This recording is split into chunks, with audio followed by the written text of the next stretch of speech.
여러분들이 너무나 잘 아는 동방박사 스토리를 가지고 잠깐 말씀을 나누면서 은혜를 나눠볼까 합니다.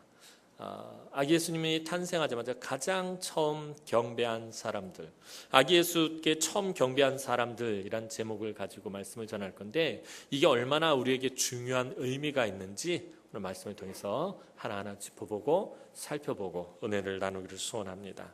자, 오늘 마태복음을 기록한 사람은 마태라는 예수님의 제자였습니다. 원래 이름은 레위였습니다. 레위라고 하는 세리로 있다가 예수님의 부름을 받고, 이 세리라는 유대인들에게 있어서 가장 치욕적이고 가장 모욕을 받는 직업, 그 세리의 직업을 버리고 예수님의 뒤를 따른 제자였습니다. 이런 세리 출신의 마태가 복음서를 기록하게 된 것은 같은 유대인들에게 예수를 증거하기 위해서였습니다. 마태가 사도로서 그 사명을 감당하다가 한 가지 고민을 하게 됐습니다. 그가 고민한 것은 복음을 전하고 교회가 부흥하면서 이곳저곳에 초대교회들이 막 세워지기 시작하면서 시간이 지날수록 믿는 이방인의 숫자는 점점 늘어나는데 유대인들의 숫자는 그렇게 쉽게 늘어나지 않더라는 것입니다. 왜 유대인들이 예수님의 복음을 잘 받아들이지 못하는 것일까? 이 유대인들을 위해서 내가 복음서를 기록해야 되겠다, 예수님의 이야기를 알려주어야 되겠다 해서 마태복음을 기록하게 된 것입니다. 그래서 예수님에 대해서 잘못 이해하고 있는 유대인들의 그 잘못 이해하는 부분들을 쫙 설명해서 기록한 것이 마태복음입니다. 당시 유대인들은 오실 메시아를 정치적인 왕으로만 이해하고 있었습니다. 제가 아마 수도 없이 말씀드려서 이 부분은 다들 알고 계실 것입니다. 제자들이 날마다 서로 싸웠던 이유가 뭐예요? 싸운 문제는 누가 크냐의 문제를 가지고 늘 싸웠어요. 예수님이 십자가를 지기 위해서 예루살렘으로 걸어 올라가시는 그 길에서도 제자들은 서로 누가 크냐의 문제로 싸웠어요. 왜냐하면 이제 예수님께서 예루살렘에 가서 로마로부터 이제 하나님 나라를 세우고 이제 이스라엘을 독립하고 예수님께서 왕이 되면 누가 가장 큰 자리에 올라갈 것이냐, 그걸 가지고 늘상 제자들은 싸웠다라는 것입니다. 그러니까 제자들조차도 예수님을 어떻게 이해한 거예요? 정치적인 메시아로 이해한 것입니다. 세상적인 권력과 권세를 가진 왕으로 이해하고 있었다라는 것입니다. 제자들도 그렇게 이해하고 있었다면 유대인들이 메시아에 대해서 이해하는 것은 뻔할 뻔짜입니다. 완전히 세상적인 그런 왕으로 이해하고 있었다는 거예요. 로마의 압제로부터 자신들을 독립시키고 다윗과 솔로몬 시대의 그 영화로운 나라를 만들 것으로 여겼으며, 그 메시아는 오직 유대인들만을 위한 메시아로 그들은 그렇게 알고 있었다는 거예요. 유대인들은 구약 성경에서 예언되어 온 이제 오실 그분, 이제 와서 자기들을 구원할 그 구세주는 오직 유대인들만을 위해서 하나님께서 보내신 자라고 그렇게 생각하고 있었다라는 것입니다. 이에 마태는 유대인들의 이 생각이 잘못되었음을 알려주고 예수님이 왜 이 땅에 오셨는지를 예수님의 탄생 스토리에서부터 차근차근 말하고 있습니다. 예수님은 유대인들이 생각하는 그런 좁은 의미의 메시아가 아니라 유대인들의 생각을 훨씬 뛰어넘는 온 나라와 온 족속과 온 열방과 온 세상을 대상으로 한 메시아다라는 것을 설명하고 있습니다. 그것이 이제 오늘 본문 2장에 기록된 내용입니다. 예수님께서 탄생하는 사건은 이미 구약의 수많은 선지자들을 통해서 예언되어 왔습니다. 그런데 예수님은 우리가 너무나도 잘 아는 것처럼 낮고 천한 곳에, 비천한 곳에서 태어나셨기 때문에 그토록 메시아가 오기를 기대하던 유대인들은 물론이고 온 세상이 알지 못했습니다. 자, 아까 말씀드렸던 것처럼 유대인들은 메시아를 정치적인 왕으로 이해하고 있었기 때문에 이제 하나님께서 보내시는 구세주 그 메시아는 어떤 왕으로 올 거는, 천사들을 호령하면서 영광 중에 영화로운 모습으로 하나님의 도성 예루살렘으로 오실 것이라고 그렇게 생각하고 그렇게 기대하고 있었습니다. 그러니 아기 예수님이 베들레헴이라는 아주 작은 동네에 짐승의 우리에 또 그 말구유통에 강보에 쌓여서 태어났다라는 것을 이해를 할 수가 없는 것입니다. 그래서 이 유대인들이 알 수가 없었습니다. 예수님이 이 땅에 오신 것에 대해서 전혀 알 수 없었어요. 유대인들뿐만 아니라 온 세상이 알지 못했다라는 것입니다. 그런데 이 메시아가 오셨다라는 것을 알려주는 중요한 사건이 발생합니다. 이 사건 때문에 온 세상이 메시아가 오셨다라는 것을 알게 된다라는 것입니다. 그것은 바로 동방박사의 출현입니다. 동방박사의 출현은 미리 예고된 것도 아니었습니다. 갑작스러운 하나님의 특별한 섭리로 이루어진 사건이었습니다. 그래서 마태는 이 마태복음 2장에서 동방의 박사들에 대한 어떤 설명도 없이 그냥 훅 치고 이야기로 들어오는 것입니다. 왜냐하면 마태도 이 동방박사에 대해서 잘 알지 못합니다. 어디에서 왔으며 이들이 무엇하는 사람들이며 이들이 어떤 사람들인지 사실은 마태도 잘 알지 못합니다. 이들이 갑작스럽게 하나님의 특별하신 섭리로 등장했기 때문입니다. 그것이 이제 1절에서 2절 말씀에 기록되어 있습니다. 우리 1절, 2절 말씀 다 함께 읽어보도록 하겠습니다. 1, 2절 말씀 시작.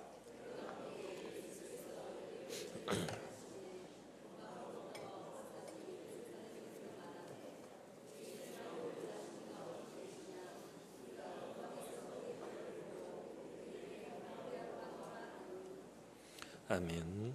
자, 동방의 박사들이 갑자기 나타나가지고서는 유대인의 왕으로 나십니까? 어디 있느냐라고 다짜고짜 물으면서 오늘 본문이 시작하고 있다라는 거예요. 사실 우리는 동방의 박사들에 대해서 아는 것이 아무것도 없어요. 우리가 생각하는 것보다 사실은 동방 박사들에 대해서 아는 것이 없습니다. 그들이 동방에서 별을 따라 새로운 왕의 탄생을 경배하기 위해서 3가지 예물을 가지고 왔다는 것, 이것 외에는 아는 것이 전혀 없습니다. 사실 이들의 믿음은, 이 동방박사들의 믿음은 대단한 믿음입니다. 하나님의 특별한 섭리하심으로 별 하나만 바라보고 새로 나신 왕을 믿음으로 찾아온 것이었습니다. 아주 먼 곳에서 이 별 하나만 보고서는 이 베들레헴까지 찾아왔다라는 것입니다. 이들 동방에서 온 박사들이 없었다면 아기 예수님의 탄생을 세상이 알지 못했을 것입니다. 이것이 이들 동방에서 온 박사들의 중요한 사명이었습니다.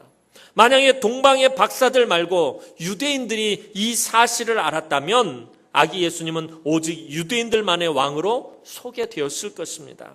그러나 동방에서 온 박사들의 출현 때문에 아기 예수님은 유대인들만을 위한 왕이 아닌 동방에서 온 자들의 왕이 되기도 하며 온 세상을 위한 왕으로 역사에 등장할 수 있었던 것입니다.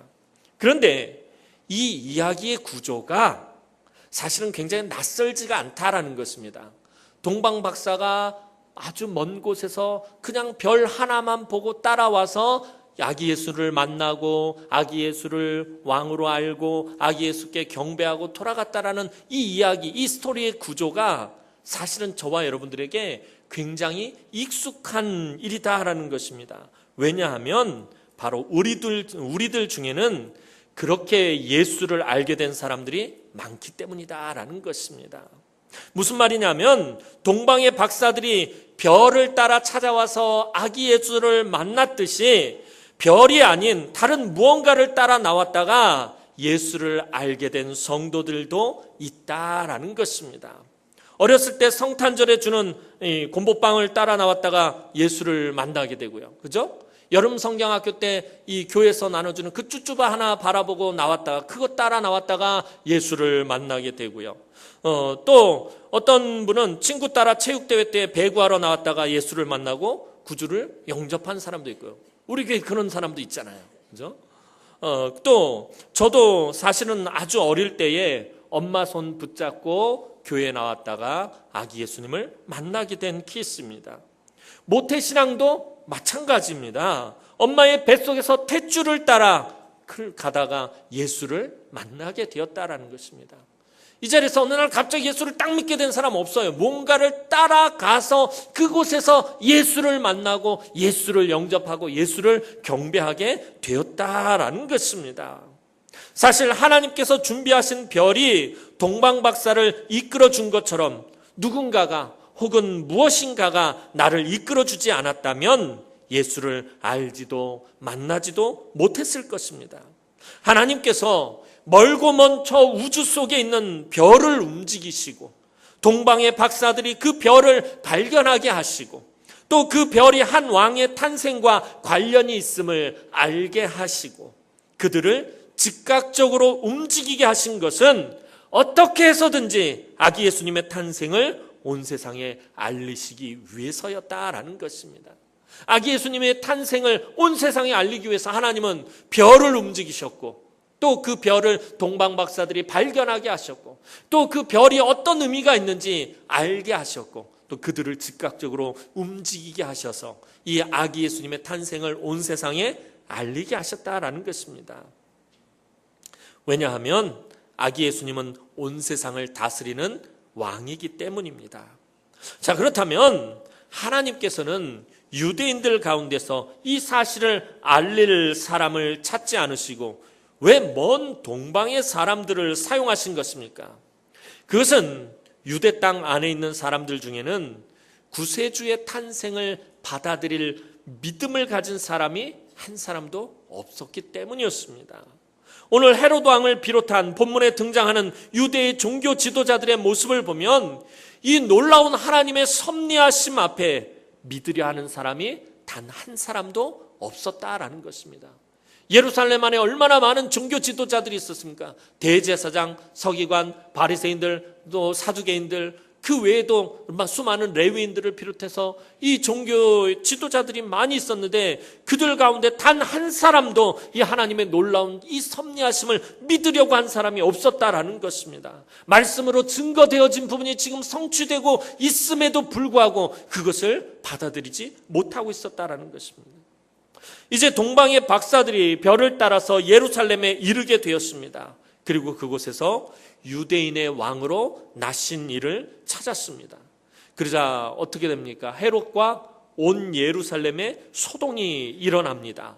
왜냐하면 헤롯의 왕궁에 새로 태어난 왕자가 없었기 때문이었습니다. 이것은 앞으로 엄청난 파란이 일어날 것을 예고하는 것입니다. 헤롯의 왕궁에서 지금 유대 땅을 다스리는 아주 강력한 권세를 가진 헤롯의 왕궁에서 태어나지 않은 새로운 유대인의 왕이라는 이 말이 가지는 의미가 뭐예요? 유대인의 왕으로 나시니라는 이 말 자체가 가지는 의미란 결국 헤롯의 입장에서 볼 때는 이것은 무엇과 같은 일이기 때문에 반역을 하는 일과 같은 것이기 때문입니다. 그래서 헤롯은 나중에 아기 예수님이 태어나신 베들레헴 일대의 2살 이하의 아기들을 다 죽이고 쑥대밭으로 만들면서 이 반역을 진압하려 든 것입니다. 헤롯 입장에서 보면 이거는 반란과 똑같은 것입니다. 그래서 군대를 동원해서 아기들을 다 죽여버린 것입니다. 이제 헤롯은 유대의 종교 지도자들인 대제사장과 서기관들에게 묻습니다. 4절 말씀 보겠습니다. 우리 4절 말씀 함께 보겠습니다. 시작.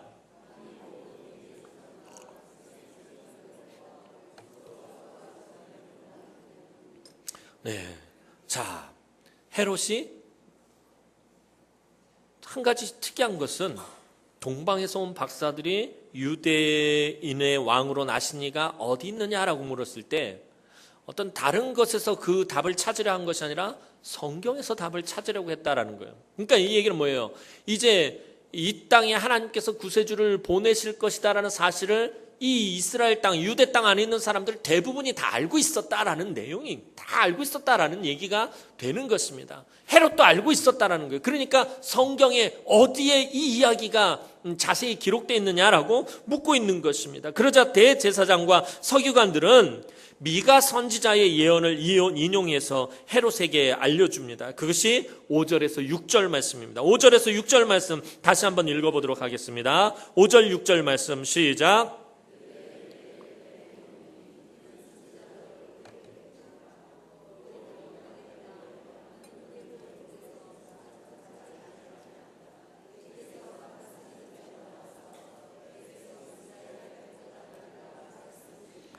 아멘. 자, 대제사장과 서기관들은 헤롯의 물음에 정확하게 답변을 하고 있어요. 선지자의 예언, 이 미가 선지자의 예언을 그 자리에서 바로 찾아서 읽어주고 있다는 거예요. 오실 메시아에 대한 수많은 예언들이 있죠. 이사야서부터 시작해서 예레미야, 미가 여러 곳에 분명히 기록되어 있는데 이것들을 잘 알고 있었다는 것입니다. 어디서 나겠느냐라고 물으니까 그냥 바로 미가 선지자의 글을 인용해서 답변합니다. 베들레헴입니다. 대제사장과 서기관들은 선지자의 예언을 정확하게 알고 있었습니다. 그런데 이들의 문제는 예언의 말씀은 한 글자도 틀림없이 잘 알고 있었지만 그 말씀을 믿지는 않았다라는 것입니다. 말씀을 너무나도 잘 알고 있었는데 그 말씀을 믿지는 않았다라는 것입니다. 동방의 박사들의 증거와 예언의 말씀의 증거가 지금 겹쳐져 있음에도 불구하고 동방의 박사들이 떠날 때 동방의 박사들을 따라 나선 유대의 종교 지도자는 단 한 사람도 없었다라는 것입니다. 대제사장이 따라간 것도 아니고 서기관도 따라간 것이 아니고 제사장 중에 누가 따라간 것도 아니고 아무도 안 따라갔다는 거예요.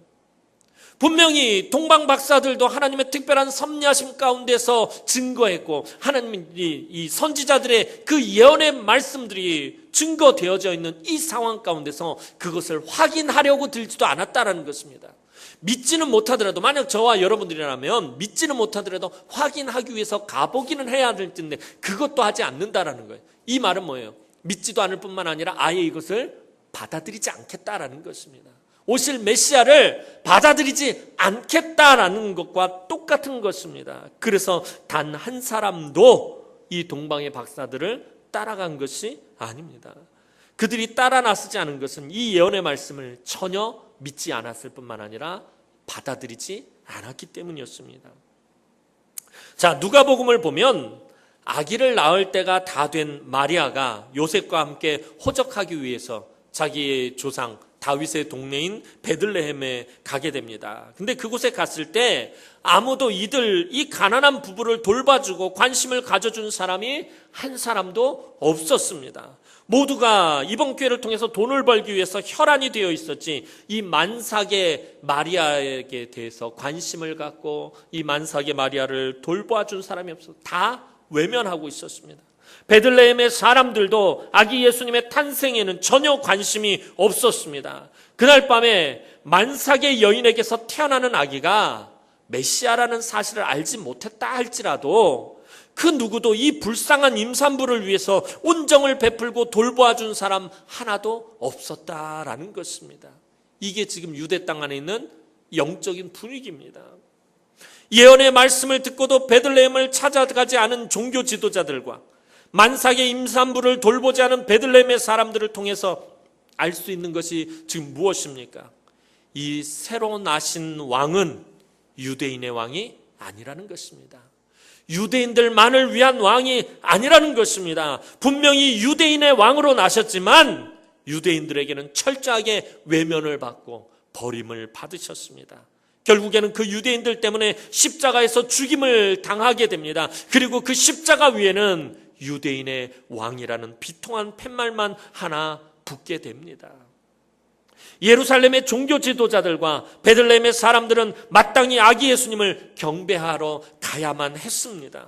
그러나 그들은 가지 않았습니다. 아기 예수님의 탄생에 천사들은 분명히 평화를 선포하였습니다. 지극히 높으신 곳에서는 하나님께 영광이요 땅에서는 하나님이 기뻐하시는 사람들 중에 평화로다. 그러나 유대의 대부분의 사람들은 믿지도 않고 찾아가지도 않았고 또 경배하지도 않았습니다. 이것은 평화를 선포하신 하나님께 이 유대인의 모든 무리들이 전쟁을 선포한 것이나 마찬가지였습니다. 그 결과가 무엇입니까? 평화를 선포하신 하나님을 향해서 외면하고 그 대적한 이 상황에 대한 결과가 무엇입니까? 16절 말씀입니다.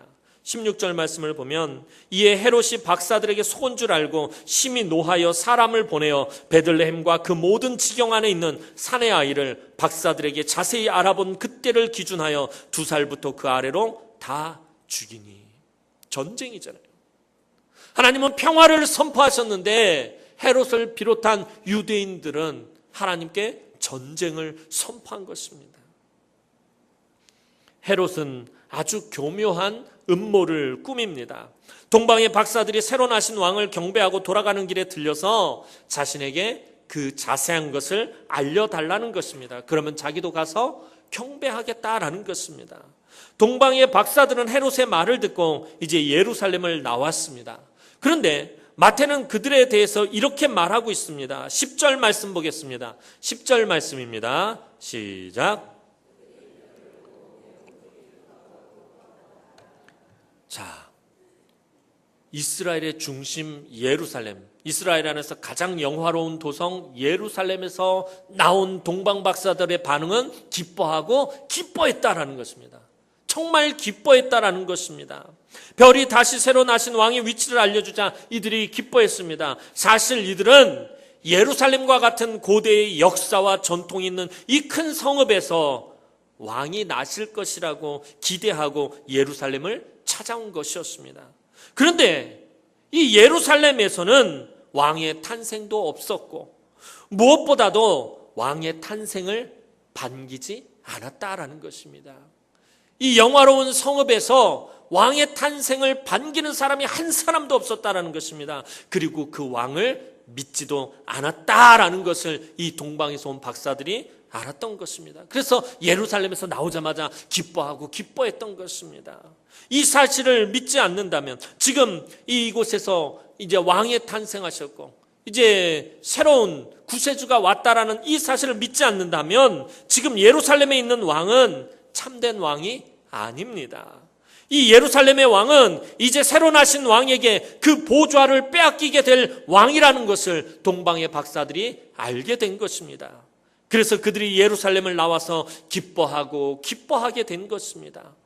이 예루살렘 안에 있던 저 왕은 굉장히 능력 있고 굉장히 유명한 왕이지만 저 왕은 참된 왕이 아니다라는 것을 이 직감적으로 동방의 박사들은 알게 된 것입니다. 그들이 나왔을 때 또 별이 진행하는 것을 보게 됩니다. 진짜 예루살렘 안에 있는 왕은 참된 왕이 아니었구나라는 것을 알게 된 것입니다. 그리고 별을 따라 다시 길을 잡았고 드디어 아기 예수님을 만나게 되었습니다. 이제 새로 나신 왕을 찾아온 동방의 박사들은 아기에게 경배하고 세 가지 예물을 드렸습니다.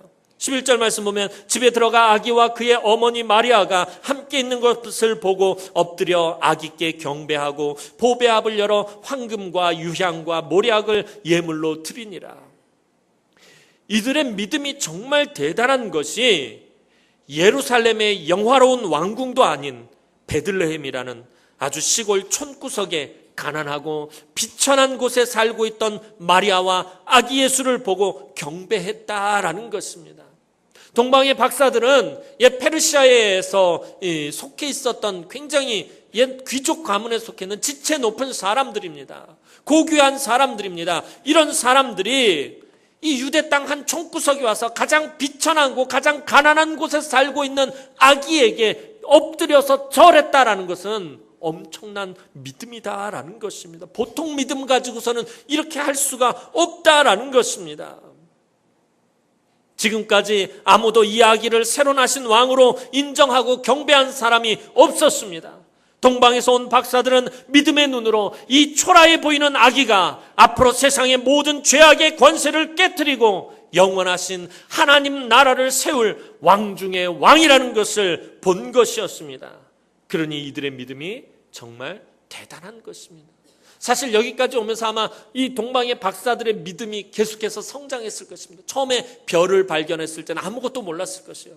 그러나 하나님의 섭리하심으로 하나님께서 먼 우주에 있는 별을 움직이게 하시고 그 별을 이 동방의 박사들이 발견하게 됩니다. 그리고 이 별의 의미가 무엇인지 하나님께서 알게 하십니다. 점점 하나하나 알게 되고 깨닫게 되고 그들이 먼 곳에서부터 마치 어두운 벽을 더듬어가면서 하나하나 찾아오듯이 그렇게 찾아오는 과정 속에서 이들의 믿음이 조금씩 성장하고 마침내 베들레헴에 도착하고 그 가난하고 비천한 곳에 있는 아기를 발견했을 때 그들은 믿음의 눈으로 이 초라한 아기가, 이 보잘것없는 아기가 마침내 이 세상의 모든 죄악의 권세를 깨트리고 하나님의 영원한 나라를 세울 왕 중의 왕이라는 것을 그 믿음의 눈으로 보게 된 것이었다라는 것입니다. 동방의 박사들은 헤롯에게 이제 돌아가지 않고 다른 길로 자신의 고향으로 돌아갑니다. 12절 말씀 보면 그들은 꿈에 헤롯에게로 돌아가지 말라 지시하심을 받아 다른 길로 고국에 돌아가니라. 이들이 하나님의 지시를 받기도 했지만 헤롯에게 돌아가지 않는 일에 적극적이었습니다. 이것은 이들이 헤롯을 참된 왕으로 인정하지 않았다라는 것을 말해줍니다. 왜냐하면 이들은 누구를 만났기 때문에? 참된 왕을 만났기 때문이었습니다. 하나님은 왜 별을 움직이시고 동방의 박사들을 움직여서 이들이 처음으로 아기 예수님께 경배하며 예물을 드리게 한 것입니까? 이 땅에 수많은 사람들이 있었는데, 유대 땅 안에도 수많은 사람들이 있었는데 왜 하나님은 이 먼 우주에 있는 별까지 움직이시고 또 이 유대 땅에서 아주 먼 동방의 아주 먼 곳에 있는 사람들을 움직여서 처음으로 아기 예수님께 경배하게 한 것입니까? 그것은 새로 나신 왕 아기 예수님은 유대인들만의 왕이 아니라 온 우주 만물의 왕이 되시기 때문입니다. 모든 나라와 모든 족속과 모든 열방의 왕이 되신다라는 것입니다. 즉 유대 땅에서 먼 동방의 박사들에게도 구주가 되시고 아프리카 저곳에 있는 토인들에게도 구세주가 되시고 오늘날 이 먼 동방에 자리 잡은 우리들의 구주도 되시기 때문이다라는 것입니다. 동방의 박사들이 예물을 드리며 경배한 그 경배를 통해서 아기 예수님은 이미 우리의 경배를 받으셨습니다. 2000여 년이 지난 이 시대의 우리들도 동방의 박사들과 함께 아기 예수님께 분명히 경배하고 예물을 드렸다라는 것입니다. 저와 여러분이 예수를 구주로 영접하고 믿기 시작한 바로 그때에 우리는 이미 믿음으로 동방의 박사들과 함께 경배한 것입니다. 그들이 2000여 년 전에 우리를 대표해서 저와 여러분을 대표해서 믿음으로 아기 예수께 경배하고 예물을 드렸기 때문입니다. 그래서 동방의 박사들이 아기 예수께 처음으로 경배한 것이 저와 여러분들에겐 너무나도 중요한 사건인 것입니다. 사랑하는 성도 여러분, 하나님께서 굳이 멀리 있는 동방의 박사들을 통해서 아기 예수님을 경배하게 한 것은 모든 열방을 향하신 하나님의 사랑을 나타내신 것입니다.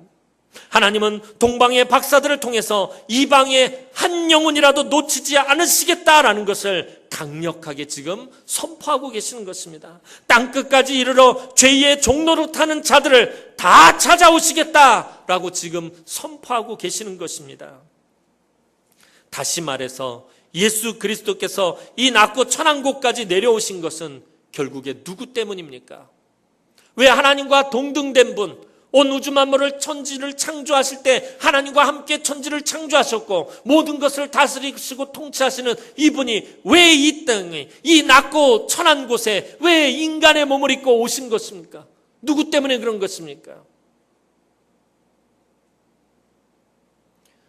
저 때문에 아니에요 라고 말하면 안 돼요. 여기서는 누구 때문이에요? 나 때문이에요. 나 때문에. 앞에 서 있는 성목사 때문이 아니라 나 때문이라고. 여기 앉아있는 저와 여러분 모두 때문이다라는 거예요. 나 같은 것이 무엇이라고 나 하나 살리자고 하나님의 아들을 희생시키신 것입니까? 도대체 저와 여러분이 뭐라고, 얼마나 존귀한 자들이라고 하나님께서 당신의 그 귀한 독생자를 희생시키신 것입니까? 어제 희생에 대해서 주일날 오전에 말씀드린 것처럼 이것은 어찌 보면 이 세상에서 가장 부당한 일입니다. 벌레만도 못한 나를 위해서 하나님의 아들이 이 땅에 오셔서 희생하신다는 게 말이나 되는 것입니까? 세상에 이것처럼 부당한 일이 어디 있습니까? 그러나 이 부당한 일이 나를 하나님의 자녀 삼으셨습니다. 사실은 내가 멸망길로 사라지는 것이 이것이 마땅한 일입니다. 내가 죽음의 길로 사라지는 것이, 지옥 불길로 사라지는 것이 이것이 마땅한 일이었습니다. 그러나 하나님은 이 마땅한 일을 마땅한 것으로 여기지 않으셨고 이것을 도리어 부당한 일로 여기셨다라는 것입니다. 저와 여러분들이 죄악 가운데서 멸망길로 사라져가는 그것을 하나님은 오히려 부당한 일로 여기셨다라는 것입니다. 그래서 하나님의 아들을 이 땅에 보내신 것입니다. 그래서 아기 예수님을 이 땅에 보내셨고 멀고 먼 동방의 박사들로 경배하게 하신 것입니다. 동방의 박사들로 아기 예수님을 경배하신 것은 오늘 저와 여러분이 아기 예수님을 경배할 수 있도록 하나님께서 은혜의 포석을 아주 오래전에 두신 것입니다. 오늘 우리가 이렇게 성탄 축하 예배를 드리는 것은 말로 다 할 수 없는 하나님의 크신 은혜입니다. 이 은혜를 저와 여러분만 누리라고 베풀어 주신 것이 결코 아닙니다. 오늘 이 땅을 살아가는 모든 사람들이, 모든 나라와 모든 족속과 모든 열방이 이 은혜를 누리기를 하나님은 원하시며 오늘 저와 여러분을 또 다른 동방의 박사들로 사용하시는 것입니다. 저와 여러분을 통해 해가 거듭될수록, 매 해가 거듭될수록 아기 예수님을 찾아와 경배하는 사람들이 더욱 넘쳐나게 되기를, 저와 여러분들을 통해서 아기 예수님을 만나는 사람들이 더욱더 많아지기를 주님의 이름으로 축원합니다. 기도드리겠습니다. 사랑과 은혜가 많으신 아버지 하나님, 은혜와 사랑을 진심으로 감사를 드립니다. 오늘 영원히 멸망길 가운데서 죽을 수밖에 없는 우리들을 위해서 독생성자 예수 그리스도를 아낌없이 내어주신 그 하나님의 은혜와 사랑을 생각할 때마다 하나님, 우리가 만만 감사를 돌려드립니다. 나 같은 것이 도대체 뭐라고 하나님, 나 하나 살리자고 하나님의 아들을 희생시키신 것입니까? 하나님, 그 은혜 때문에 오늘 우리가 이곳에 존재하고 있사오니 아버지 하나님, 그 은혜를 우리가 무엇으로 갚을 수 있겠습니까? 하나님, 우리도 이 은혜를 다른 사람들이 누릴 수 있도록 오늘 동방의 박사들처럼 하나님 그것을 증거하는 삶을 살게 하시고 이 좋은 기쁨의 소식을 전하는 삶을 살아갈 수 있도록 하나님께서 은혜를 베풀어 주옵시고, 특별히 우리 남흥의 귀한 성도들을 통하여서 아기 예수님을 찾아와 경배하는 사람들이 날마다 넘쳐나게 하여 주옵소서, 더욱 많아지게 하여 주옵소서. 그래서 이 제단이 정말 하나님 기뻐하시는 기쁨의 좋은 소식을 전하는 제단이 되어지게 하여 주옵소서. 감사를 드렸고 예수님의 이름으로 기도하옵나이다. 아멘.